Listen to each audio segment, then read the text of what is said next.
toxic substances every nipadua nim. Ai na me chere se niema na enye na ewo nipadua nim ni nyina no eye kidney na anase wasabo na dwuma se eyiyi sa niema ni nyina every nipadua nim. Enu nti bra kidney ya ye na dwuma nyina wie na opese o ebra dru se wo se sa janan we free nipadua mu junso ifri nipadua na wu nipa yi so kidney no prompt wo se jai na kokoja wo nan jai na kodwonso na wo so se da bi min kodwonso min koja me nan na be ma na hye wo ho ano. Kakran na wo de wo hawo ma wasabo no a eye wo kidney no. Eno nti ebedru brebi no bo se eye wo se janan de wa be se wo te ya kakra wo wachi ho sa de kofom sa no. Eho na kidneys no ego. Eno nti ne bra wo te ya no na che se kidney no kakra ne ho ka. Ne didi mu a wan so ye ba kofa acute kidney failure de abreu. Na wan hwe ya de be kwa kohye wo bi otini ba bi a wonim ho hwe. Enu ntinu ya momodin ase ye bebo ya pomodin ho ban eyie. Ai we obi a wontai numsu aya tai numsu na cleaning system ni mu yie. Jonso de wantem pass wo no na wako pe ba bi na wa jonso kama. Say ye janan so a na wako ba bi na wako ja wonan kama. Na yenhwe se ye beti anwa aduane so fi se wudi anwa bebra wo ma fat no build wo liver ne mu too much nti da bia no na wo liver na kwaye srade nko a we obi a type fried rice che indomie che sausage mesre se wo be jai na emomu no be focus on aduane e be boa mrebo no. Mrebo ni den Canadian ni greens enu ni kontomre abedru etropo nyadoa entos Udidi sa niema na enu na mrebo no ebeboa ama unipadua na sipi esita. Na ama mrebo no etimi aye na dwuma yie sede sese eye.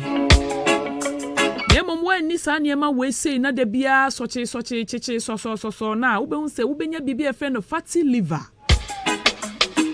Omrebo na hu nyina be yesrade soche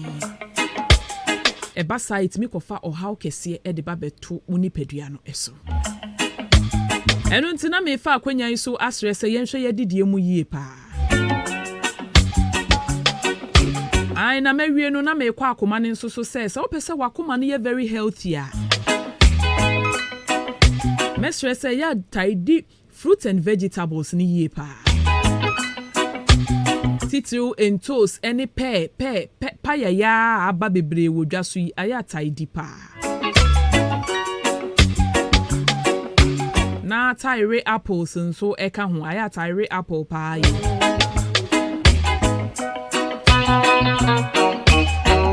Na niama bebre wo hwa ye sese ye jai wo ye obi a wo hye we jot cigarette misre jai ni nyina jai ni nyina wo yesa wo hawahrawa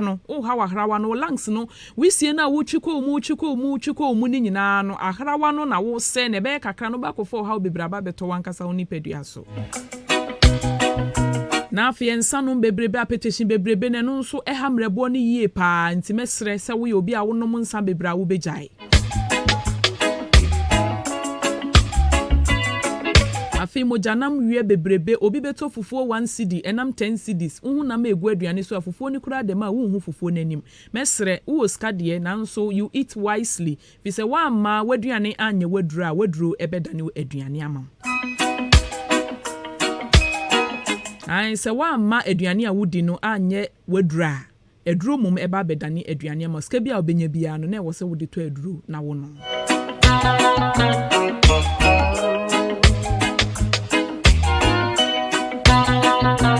Enunti no na me kwoswa san kase abrabo bi wo ho ayebo a enye stress ya avoid the stress nipa bia no ye adwuma adum pempenso bi a ewo se woda na wo rest bra wakwa akoda na woji wa home na mrebo ne kidney ne lungs ne akoma ne nyina no nso enya bre ahome na ade chi atimi asan hyase abo adwuma ama nipadua no nso atimi akọ asan aba obi be ye adwuma dandua ne nyina na dwonso esese woda no betimi amia phone na ama na bo ahomachi 2 o'clock wo yesa wo ha nipadua no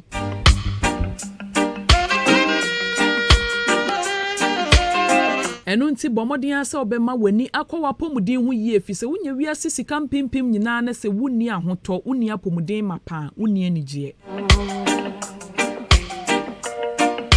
ma wani enko wapomudin ho eyie pa na se wo ho nso na se wote enkase bibi enko yie wo nipadua ni mu a onipa bia se wo ho ya wonim se wo ho ye and the moment I'll be feeling unwell no bomodin so be call the nearest health facility na ko run test ne hu se bibi sei e na eye wo Pise early detection no eboa nipadua ne ye e ma ye so yare no ano entem sin say obema na hye wo ho a mfie bebre by the time a wo be hu no na chesa be ye chronic a wo ye ne hwia enye ye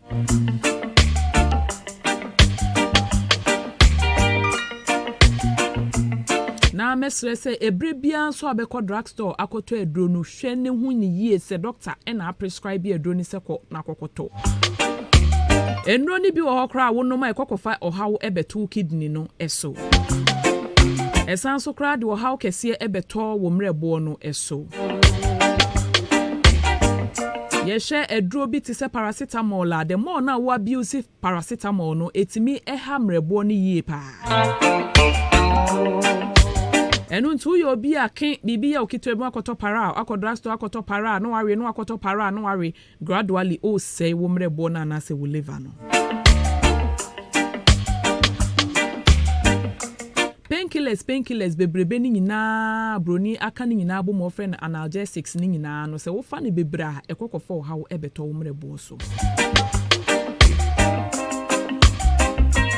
enu ntine bomodin asese bibi ye wa doctor ene be prescribe ana say ko pharmacy a wonim se pharmacy we de eye pharmacist or ye qualified pharmacist ene wo ho a wono abetimi a prescribe eduro e de amount na emom nya ba bia keka be ko be sese nro na boso saa de ama wa benum ye be san ko fa nsunsanso bone aba beto ni padua no eso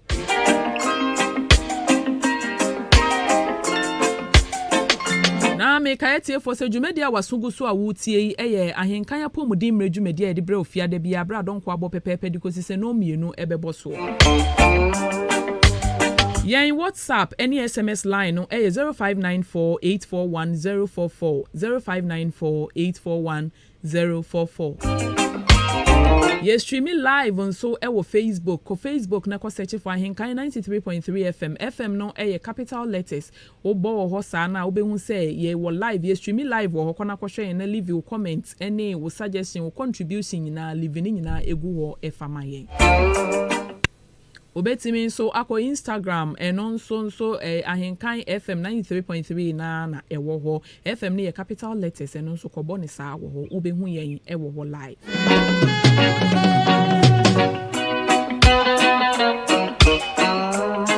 afe ena doctor abeka yensa ewo Ekuafrakoma studio hase na enene edapono so a yebeka ho asem no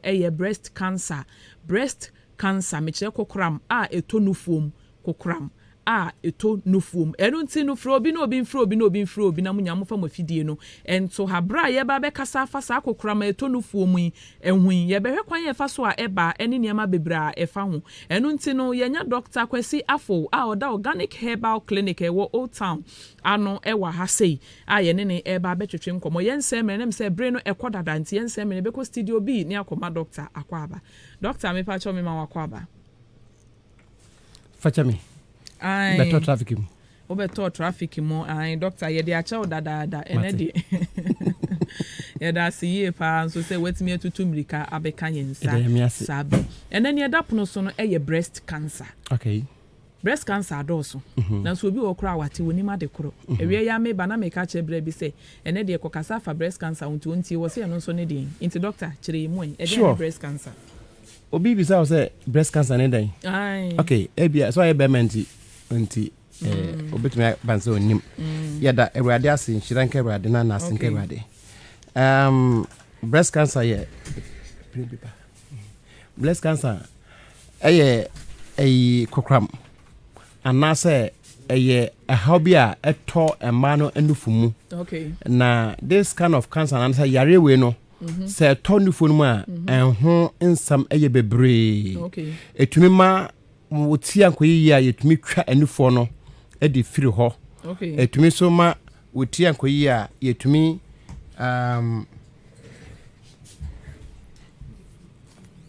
okay na me koso aka mo se dwumadi a masungu so amutie yi eye ahenkan apomudimbre dwumadi e wa ahenkan 93.3 FM so eno nti no fro obi na obi mfro obi na obi mfro obi na munyina mfo mafidie no nto ana muntie yen WhatsApp any SMS line no 0594841044 for messages ne bra for WhatsApp messages ne bra ko Facebook onso na ehon so ko leave comment eto ye bekenkan no ebrepem. Doctor, yo, na ya no guso na bibi etwa mu kakra.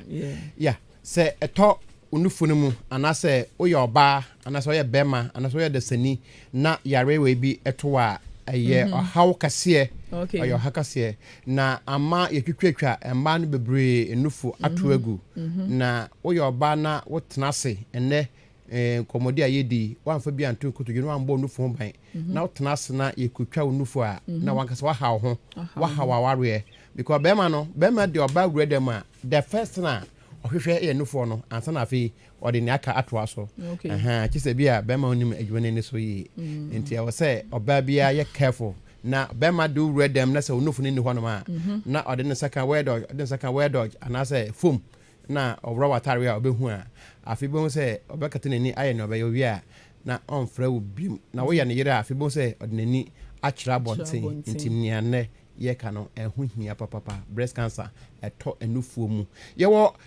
over 100 different varieties of cancers okay nemum emu ba akọ ne ye ka ho asem ya mo atwusa ye ka ho asem ye enufuo mu de no na ye kan nti medase edwesia yo doctor yedasi ye pa na me koso aka etie for sa Ahenkan apomudin mredwumadie ena masungu so a mutie na yen WhatsApp ni SMS line here 0594841044 ubetimi ahwe live on Facebook, Instagram so ye wo ho, Twitter so ye wo ho ni nyina na ya Ahenkan 93.3 FM. Doctor, yeah.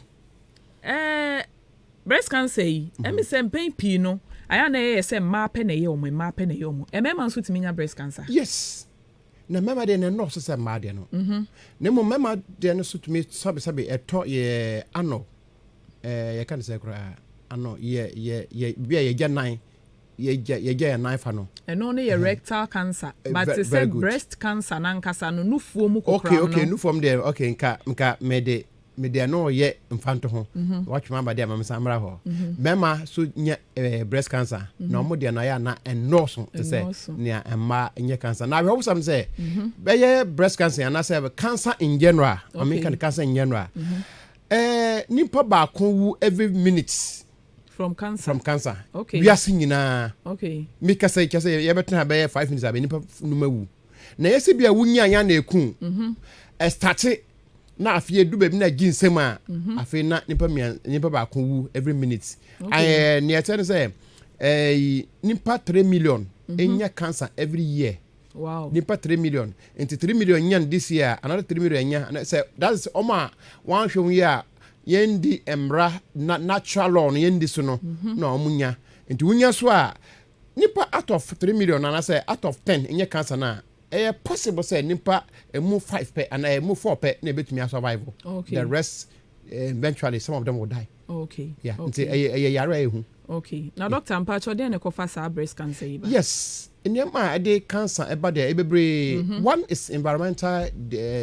problem. Okay. Ye wiase na yete no nyankasa ya se no emiri bi betwam na ya se bibi di ozone layer. Okay. Ya se no ye de cigarette ne mfidi akase ne enema efi asase so a crash no ide ase no enti ne akwakoba ne se ewia no eba ye so direct ozone layer na ete se eye chie wode woni mawie na wode chie esi wo so wuti heat there but a reduce heat no almost 90%. Good. But this year na say ba na say sa ozone layer na ase no ewie no bo a eye race no eba ye so direct nti ehye one kasa oni pedua na hye nema bi fi oni pedua nim na nyame bi God being so good no or the nema bi ewuwe ni pedua no to sense yare ba ni pedua mu a ono ankasa kutia sa yare no ni pedua no kutia sa yare no enti sa one kasa oye ni pedua no oye nipa no wantumi amboa endi nema betumi abo ni pedua no ban na wo gya na ono so gyae ewo and also and share jausa into environments one cigarettes one and now we bebre one wo didi anajo na won exercise na won nante won tena se emeduano no and digest anase entumi enfini peduanim na ni peduanim yimu ahoden fa nya adwuma ma wo gya ne saa wo kidney no ye bo enumri no nsia ne fa ede kono na ye system na digest na na say eye meduano no na wagya adwuma ye sabe ye te say emmoa odwan aponche akokọ ye bo no nsia ne fa pe no bia kope be bia oso obeda ti say wo ma ye gya mo abonten no anu krampo oda onkodidi wa bola so ti say anapadu sa na ye system no site nti say ebo no nsia ne fa na ugusua ewinam edi aduane mu oduro fufu benko asat 9 na afi na bi ewo fufu edi asat obi ba me ho otumi didi so di sokins ahomachi 2 odi wi aso wada sa ne men yamfa ntena sembo ye ho ban apomuden enda entese book here na say phone say eda store na wo de saya wako no koma so wura ne sika no yi fufura ma no apomuden se ne oso obo ho ban na ebo ho ban no se wentumi ambo ho ban na ambo ho ban a esaya asai doctor beye ne obetumi bia odu ba mi na say ontumi a ontumi nchekere ontumi nya ne hwe aya na se binim didi no am say wo ka chara so ye bedum aduro ampa aduro ne de ho but nya aduro bia so na etumi esayare bia and honestly let me be frank to the listeners aduro bi hono ma obanom wo ska na so wo yare otum say doctor ye ne obetumi bia untumi unse so obi yare cancer nufo no se cancer bam na ebeye hardened na beye dindindindin a it means nyame ambo na se yentwa antwene dia na ke se edi nimpa no bedi nimpa ne dam na danger nti also bia ye careful na me kwaso aka yetie fo sa Ahenkan apomudin mredwumadie enam asungusu a mutie no yen WhatsApp any SMS lines no 0594841044 for messages efa hobra obetimi so akwa yen live on Facebook bo ana search for Ahenkan 93.3 FM near capital letters na kona yen ewo eho doctor. Yep. Na menya ntie se obi se bi abusua bi ne ma menya nufuo mu kokram bi a obi ofi won so timinya bi na me kire genetic no kra bi wo mu sa no make me can know me wo 100% hope American no okay good o se nya na e wo studio hey yeah 4 ne sa we o na o kasa obi sam na mi ya no okay na adasa ekuntukuto machines no all right now ye nyina ye ma me ya ba ko nye maame sore na owe amane anasa omo we nam kura mre efense konsusua saa bedru ene local nyema na ye beto ya maame gya mu kase si edi saa nyema ni nyina bedu bebi no wo sister bedu bebi no wankasa oni pedua no ne kondo nam mpo biem ye ma onam wontumi nwe no dodo je because e dey fin kwalabre mu na di mre ene saa nyema na tete wa because of saa nyema na natural na hanta hani peduani ti ye benyin akọ yale bebro ho a ye nya ye fa no ntonchen now another family standard nuclear family and also betumi sorry ska ofie ye tonam ne degu fridge mu ne ato fridge ye to milk ne ato anomde ye soft drinks ne ato we enema wo ho na ebusu sisi ye toto bebre e de fridge mu we so no yibi yare ye pa ibenya no ya mi ampata on nyina binya bi the reason is that ye nyina ye die aduane a enye natural eye broni sa no sa pizza de enye Ghana fo aduane pizza enye Ghana fo aduane enti wudi pizza da wonya obenya hawo sa nkokọ funu abai awira ho sam say kanu na betwam no na akokọ de 120 days is it 120 me can be me but more than 1 year asina akokọ wa qualify say yenkunonwe ene within 3 weeks abro so ye 3 months na akokọ ye ready ye bekuna we for compare kanena na akokọ di 1 year ansa na yekuno on nanam abonten ye fa ne free range onya eburo ba kwa no aso banchase no aso eburo ase no aso obi kwadu joha no aso wo de brotu no aso onya ne ma ne ma ne mboro so enne yakwakonya ohaw so how na yenya no enu ase how na yenya the reason is that de nkukọ Emma ye the growth hormones e de nya nkukọ within 3 months within 2 months within 1 month no why ready na ye kuno na ye de na she frigim and then they ship them to Africa ponanka se osisu nankasa obedi ka she abronin frigim for 1 year aso mo gidada no mo de fufura shem cause omo mpase obenya shortage e wo factory honum sa na menyina koso na wo wi sa na memienu a look at when they be yare ni ponye owa Ghana obenya hode because ori no once in a year and I say otwem akoko no onyi ase na wawe wo wi nkokofuru no obenya ohaw enso nimpa ntia ase na eno na yes eno na ye fast eno na ye the cheapest and nemu bebre hono ma ye fi say ye tie ye nya setena ye ntie ndie no emboa ne emboa kina nti momanya ko back kwan ye faso didi nya na nanu faso didi nya na ye maame no faso didi eniema betu ye na nanu ne ye maame no muka ase ye papa no okum aboa okum wi anasa kantikwa kwaye mu anasa enwure mu a ode bebe fie abaho adiegu ade bia fo ne kantempo kantena ye dia se kitchen ne ye dia se even say dia san bebi awusie ebebo no wa hodada wayi oyire film wayi nsu film na ade no dry more asena afie mo twetwa dia aduane enne ubekone so obi renam pa wa totumi tofuo 3 cedis no wa tonnom enam 15 cedis na eguso no wa wine shirt mekan na bia essence nkyɛn anya bia mpa ofi hɔ no ma no asakɔpɛ soft drink ni nyina anya abrabo papa emboa nti apomodin ho yi ye bo ho bai wa nyankase mukase ansana ye ho ka eda ko doctor ho ye ntwan ma ye kidney ho nka ye liver ho nka ye lungs ho nka cancer ne mba ye nufuma ansana afi ye tumi ka ko say doctor ansama ye eba nsa ugire ba bi ka say wa bo ho ka wo sese bo ho ka because satam no na ka na so bo yo wa no wakofa wo ka wa no wakofa ka ya yo doctor ye da si ye pa because wa ka ye tie for say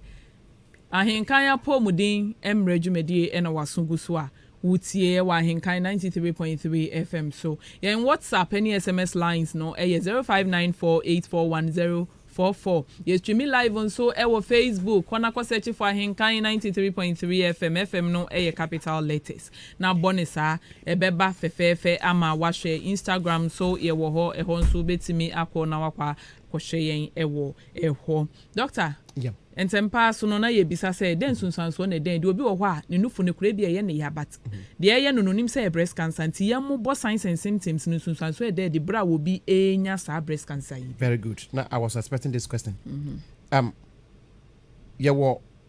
science bi wo ho anasa nsankyeni bi wo ho me hye ema bebre a omo nufu no insokura fu ba but aya na anyanka obaye na exam no na enye cancer eno wo ho ntinye se bibi boni bia se nsuo efi nufu no ba anasa wumia na wo se nsuo bi efi ba na ye mojasu fi kakra se moje kakra asa ekuro bi wo inside a eno no tumika fakọ na yenye hwem ehu na bi wo sa emu yo na so na eye enuane bi a wo ye allergic to it na ema sa emu yo no eba oboso a ade ba kwa me we say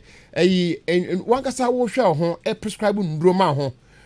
kwabena anasa kwa ama dano ne tiye ne ya no anasa onya ne menses na yase ye ne ya no koto so adroi edwo no enti ono so aka ho asama kyerɛ ne nua bi a ono so na yase ye ne ya bonya ne menses nye sa na ye hwe ho wankasa on prescribe nduro ma ho fakọ obi a oye apomudin nimpa doctor anasa nurse anasa whoever our knowledge broad knowledge to send ye titi hey and son afi ban medro wan medro and no so betumi say obi wona se wantumi anya saa de na sa wo twen na wankasa no ndro a ebedu be no benya e how bi wonufunum na e bia na nye cancer but when you say how no but whatever it is no any insuso boni bia wonum say saa de na nka me ho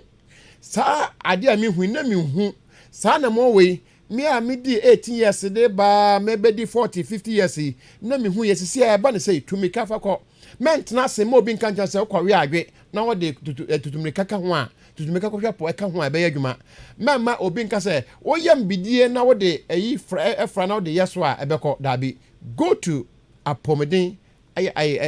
bia na yɛn fa nhwe na de mfidie bebre aba ne yɛn hwɛ sɛ ade na ɛyɛ no ana ɛyɛ A anasa ɛyɛ B ɛyɛ ɔsebesi anasa ɛyɛ ɔbrenten ɛyɛ we na yɛ me anasa ɛyɛ we na yɛ me wankasa nhyɛ ho na mfa nkɔ wankasa nhyɛ ho na nkɔto aduro just because wote sɛ obi kɔ hospital yɛ twɔ sɛ do ma no mra nufu yɛ ndia no da bi wasa obɛko ho enti nsunsu aso ne de edifa anasa ɛdedem na mum ne ɛyɛ no man prescribe bibia ma ho tumika fa kɔ yɛn hwɛm wie na sɛ cancer bɛka kyerɛ wo ɛyɛ ordinary yare on sɛ nipa kwa no yɛn sa tumi yɛ ya yɛ titumi yɛ ya yɛn na tumi yɛ ya nipa duan baabi atumi yɛ ya enti sɛ wonufu no yɛ wo ya enhyɛ ho enkɔfa eduro bia nom bɔmmɔden na fa kɔ ayasabea yɛn hwehwɛm sɛ yɛ bibi bɔne na ɛto a ntam na ade ba ko a wasa so animpa patient ntumi mbu emfa nya adwuma bibi ya na ɔbɛtena hɔ no ma ade na agyensɛm asena afio de tumi ka akɔ hospital ɛyɛ how ka sɛ nti bibia ɛyɛ wo nsunsu abɔne bia wote sɛ ɛyɛ ɛfa ne fom ko ade nsunsu abɔne bia wote no bɔmmɔden na fa tu kɔ tumika kɔ na yɛn hwehwɛm ansa doctor hwehwɛm ansa na afei obanu madura doctor mu aduro enhwɛ ho enkɔfa bibia anyɛ ho na enkɔfa how emba how no du bibia ma me kan cha tie fo mu tie sɛ tumi bi na sɛ ɔte ase no how no ginsem a yɛyɛ ho hwe a enye yie enti ukoto a bon sɛ ya twofo danum mane sɛ mefa sɛ government hospital na omo aye omo de omo ntumi a na omo de akase kokofodua ufodua bedu mi atwo manage this person or breast cancer manage her ono so du no ye bia no asan transfer ko 37 ono so asa atwo manage this person ono so du no ye bia no asa atwo kolebu man omo nkasa kioda because baby edu no ye kio anye ye nti ye manage you na with the pains ni na atna ase nti bommaden na bibi hawa especially nu fom asam ho ade maintenance na bommaden fa kɔ ne yɛhwehwɛ mansana obadwo ahome yo doctor ye beda asiye pa enu ntino na metewase a na esensunsuanso ni bi ne sɛ ensuo betimi afi nu fom aba enye sa ɛna obi wɔ hɔ a sɛ de medi kankan no obi wɔ hɔ a wotie yɛn bibi yɛ no opese wo hu sɛ ade yi ɛyɛ nu fom kokram wadi kankan sɛ obe onkɔ ayaresabea de na nso obi wɔ hɔ a opese wo hu sɛ de nneɛma saa na nufo ne bɛ ya because obi wɔ kora wonte yawo enso ebia nsunsuanso fufuro bi betimi adaadi enti sɛ wo betimi abobɔ so point by point no na yɛ hu mate isu aso ne biswa aka ho nyame ka echi nso biswa ya aka ho eno so ɛyɛ sɛ obehu sɛ nufo na ɛden bibi te sɛ men kan sɛ kora kyɛ sɛ ayɛden obi anim ade ɛden ayɛden na adam umi out sɛ ɛden but atwedoa bo sɛ ba nufo no mienu no ba ko normal no normal ba ko na nya normal no na efi ase ma nsunsuanso bi nsunsuanso ba ko ne sɛ bo sɛ ase twekɔ benachi anase twɛ benanim good enti sɛ dwa na dem a mo sɛ dwa no enhyada enya wo ya ade ba kwa ya deceive no wo hu sɛ bibi dem enya ne ya enti on kasa ho na ogusu di ne kosua na ogusu di ne nomi na ogusu we ne tare a na ogusu nom ne ti na wa chinkosua na ehyem na anadwo na odidi na okoba kopum sɛ ade no be fi ase afa be gintim asana enti sɛ hu sɛ bibi dem na umia eden umia boma umia ebe ya wo ya ebe so enya wo ya tumri kana fa ko hospital tumri kana ko pe akiri kwan ade na yame de na yame ma doctor enhwe anase pomdini enhwe ho asam kamo ansa na fe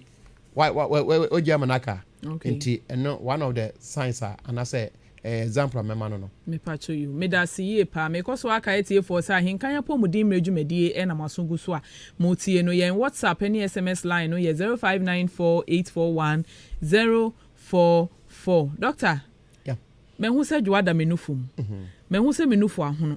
me hu se menufu ye me ya ensuo bi firi menufu mu ba me kwa yaresabea ntema akwanya bi wo ho ana se anidaso bi wo ho se me hu betimi atome kra menya breast cancer no se uhunu ntem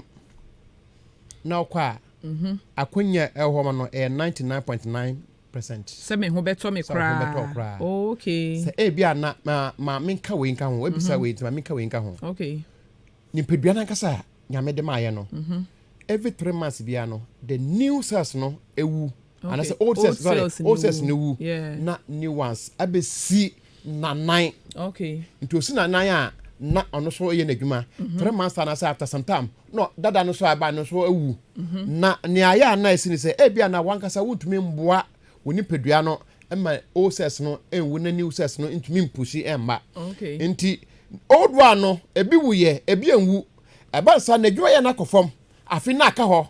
asa ye kro asa wabre asa oboa asa omboa onu mfi ho ma dada no ni one so emma afi bon se efi ase yawo ya enti se utumi de ko na doctor hu a entam na ye behu se na esi ebia wonya this or that na afi doctor no wa cho se numwei mo se e push old one na nka so fi one wan fi one na wo fi ase obe pro be ye kro no no fi ase afi e push e do ne push na fi ho o push ne fi one na then say new one aba sha nan new one sha nan because o ye new one no kita ahode binti wo fi ase o hili e kro na nka old one no e create ho no na ode amount nti one quantum na na so one fan hospital now to na ye wage say ebeko de aya na ho na ye aginsem no into the tumirika eko ayasabia ntama the chances so ho beto no aya na ye 99.9% and I say obetumi nya 100% healing we ye wo hwe undro nom ye ban metesa na wo kan nim say wo kan say doctor ma wadura hwe na nom ni ye men nom me binka anasa wo nom edo na bibi na ebesi a ntam na akọ doctor ho na edo bi so jo bi na njo bi enti mama amadro yemfa ma efensa adwoa adwoa inye sa yare onye breast cancer ni bi yemma na edo we enti so akwaje nka no nom yenom ne sa ko na yemhwe wo so de no oso nimpa bia ne se nimpa bia no esi ye adwuma efa yo doctor me da si ye pa obi nso say menufu baako enenya cancer no ene yetwae sisi ano baako enu nti no kura bi wo mu sa sese baako no affected na si yetwa ebetimi asa sign baako na yes it may sign okay na depend answer na ebetimi assign no depend delay a wo delay ofie possible say ukọ ehun say wo de car memfa car nya example wo de car tukwan wo kwa akra wo nim pefe say o say wo tog first say 5 gallons okay wakwa kota 3 kana be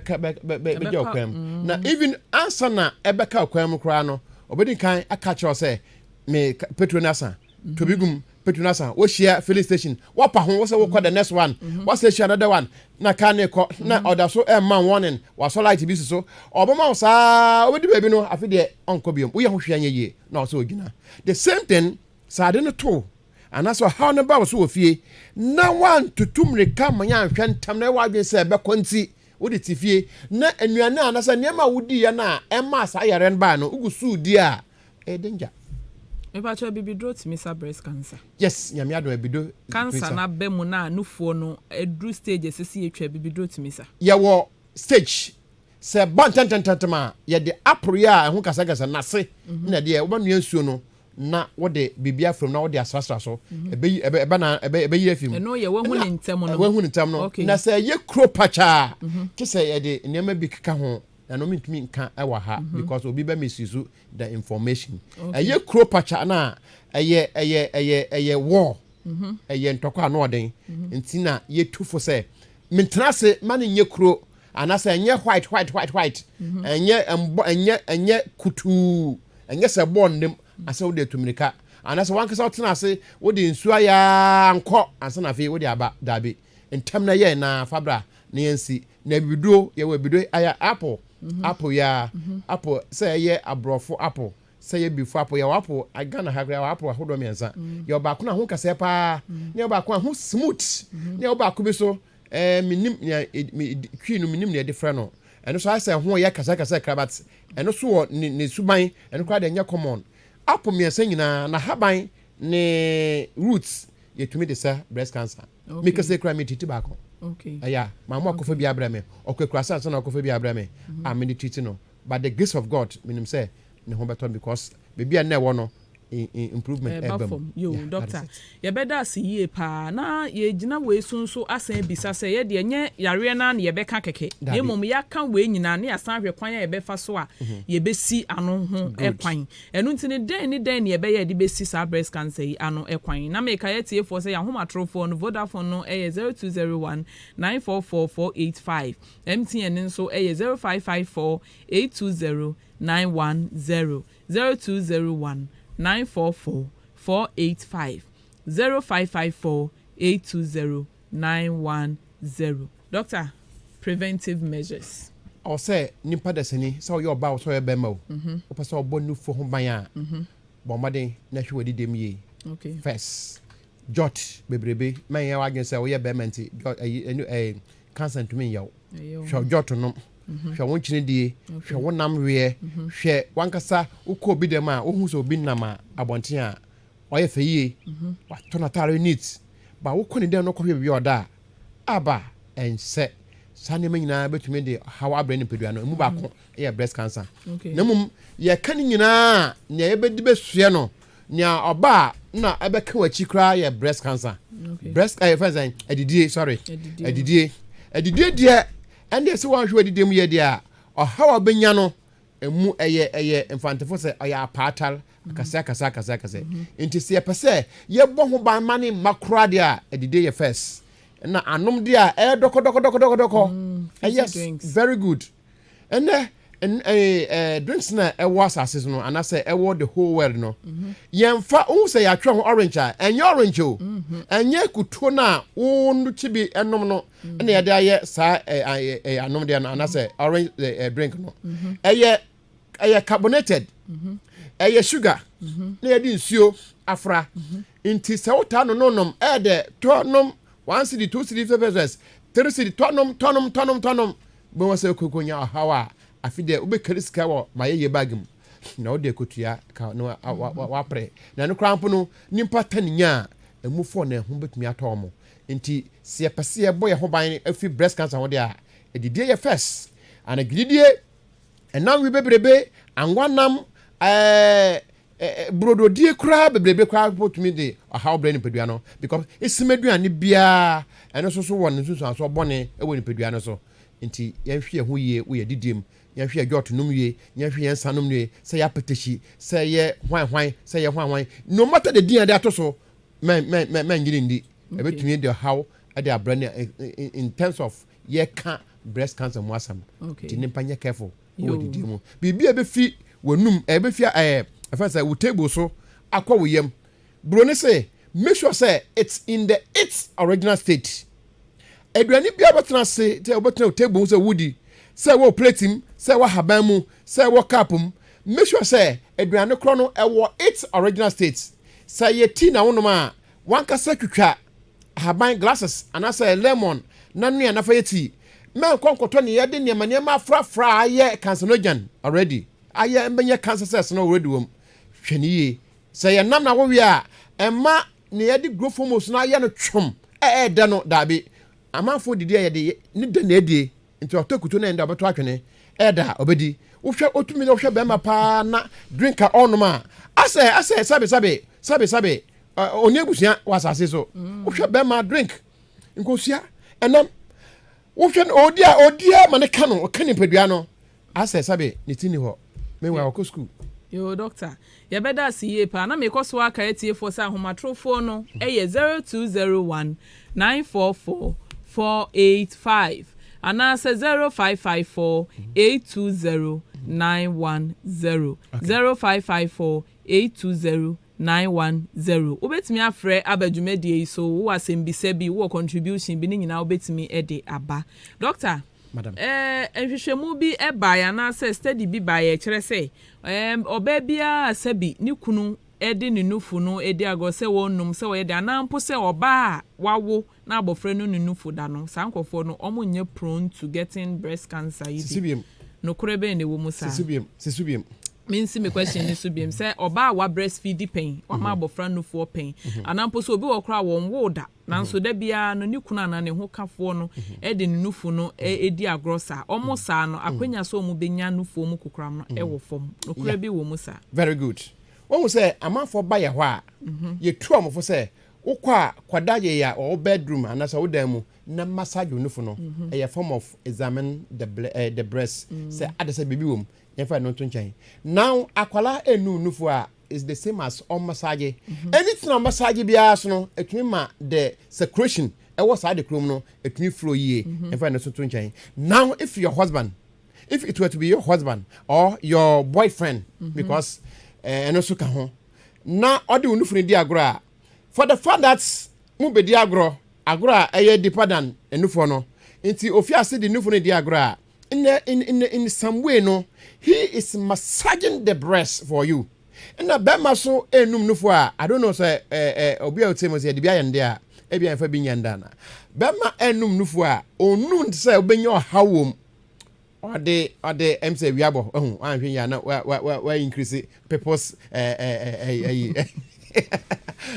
oh, and see, Bema enumo obanufua, and yet in a way be prano. Bom say one casa, who share Bema on my ben, so say yes, Bema no monofo. And once I want to do mo say, yeah, hold my no name there, or some gum. As you say, we're so a fancy and punamu. It's enti se bema bia ni woman wo beautiful emma ekofa hawbrano nyaminya semuno the more you massage it even bra ya mabo ya e kire no tawo suffer a long time and no man how enti tama woni uhukafo bi ahia ani jaba no massage na wotwetwe mu ne sa na manim na no it help the breast to make some kind of flexibility be a free flow of blood na wunya oxygen room na see ya kono very good na ama wan kasa oba na wunya arose and the stimulation be sa na wunya easy penetration no nka ho batia fa ndo na me kwaso aka yetiefo say ya homatrofo no 0201944485 ana say 0554 820910 me pa cho betimi afre abadwumadie so na wonso de wasembisa aba entwen ya yawie no na afi na course no doctor. Yes madam. Wawie badwan me pa cho yenye ofrefo ba ko. Hello me pa cho me mo akwa baba Ahenkan pomuden mradwumadie so din ne ba bia wo frefri ya me de me frefri amantra. Okay me okay me pa cho ma woni so kakra ma yen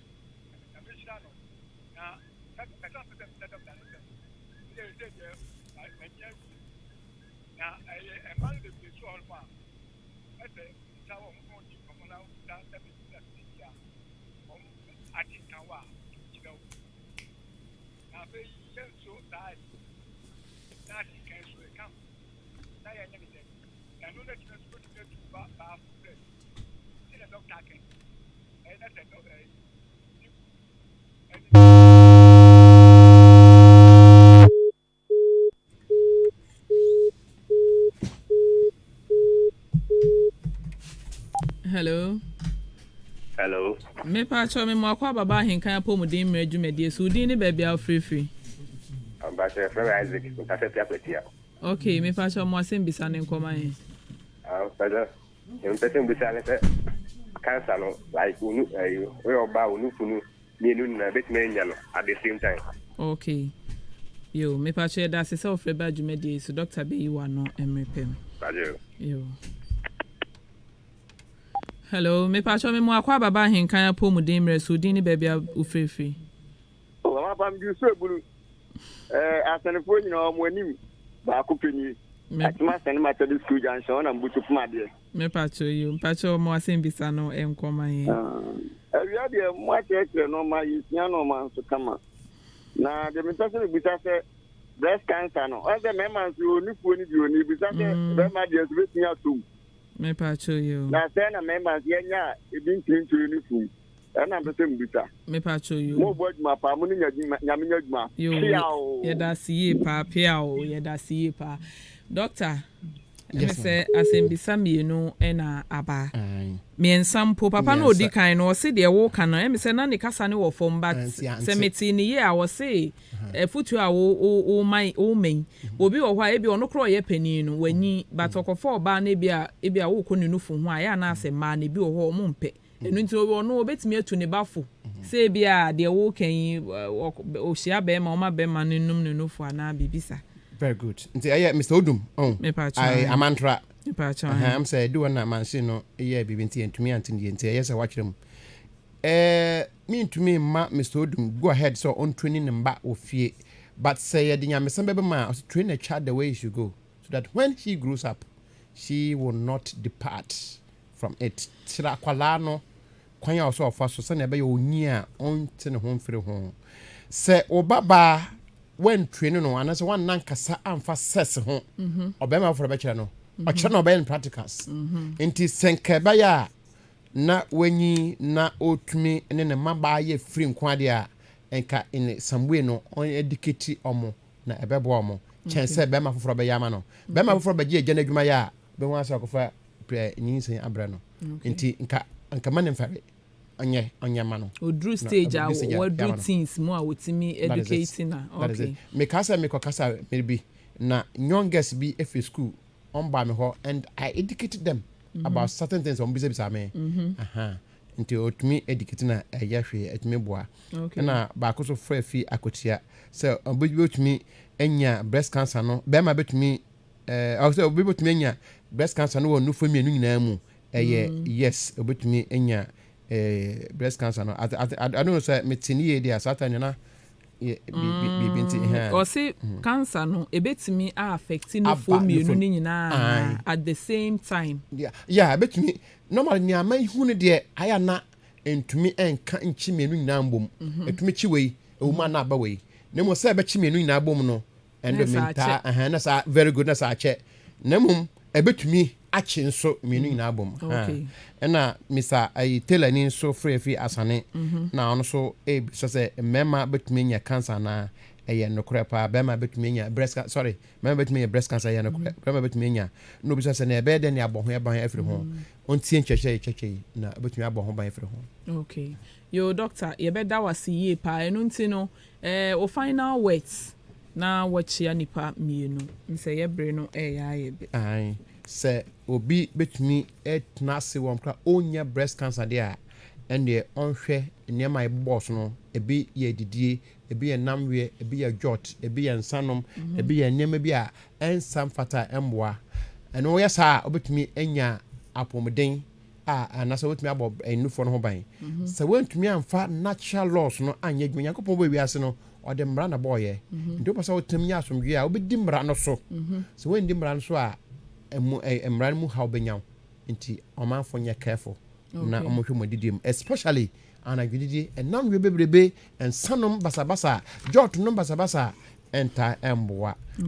yeah me pacho udi wo number ne baby awo e number ne 024 basa wo twa 024 no actual 66 44 102 Mrs. So 024 66 44 102 yewo oye Old Town onyankopon mayankwa ye be fi Old Town yaba Akamani Junction enti wo from no wo ba no from no wo from no na metro se brebenkum ana breninfa Mrs. So biem no 024 natural 66 natural 44 natural 102 median organic man and as a an organic man within the Jonkwesiafo. Yo doctor ye beda wasi ye pa se ye to nsafre ho no waba na wabe chire wabe ma ye chire pa a etise na me koso aka ye tiefo se de da ne da ye ba edin chire pa bre no mesre se mo betie na sopam na nye ni tie penso na emommo de be ye adwuma se de be ye amapomuden no ebe sipi na esita na de bia motimi de ato Ahenkan 93.3 FM na motie adwuma die so nkwan ye wode ma fi se muni ho a Ahenkan ye nso ye ni ho na ye nuanom ma no nso se de doctor aka no ye mfa owo a oye oba na wowo a enka se me mpese me nufu betintimi ma me ba num the more na baby ni num no na stimulate nufu no atimi aboa wa ma atwenwo afiri kokram yade ho wukunu ba wo ho na obenum nufu ama ni num fi se wo boa o ye exercise breast no e de ama wo enkyerechire wo ho fi se wan hwe yi a dachi bi no sa ohawi ebi ebetimi aba wo so the more na wo susom oba ni num no na eboa da bia meka se enye nufuo num enye breastfeeding ene ma nufuo te eye nyinsen pregnancy ene ma nufuo te wonyim premier nsa so na sa abofra enum na wama na anya hwekura nufuo no ebete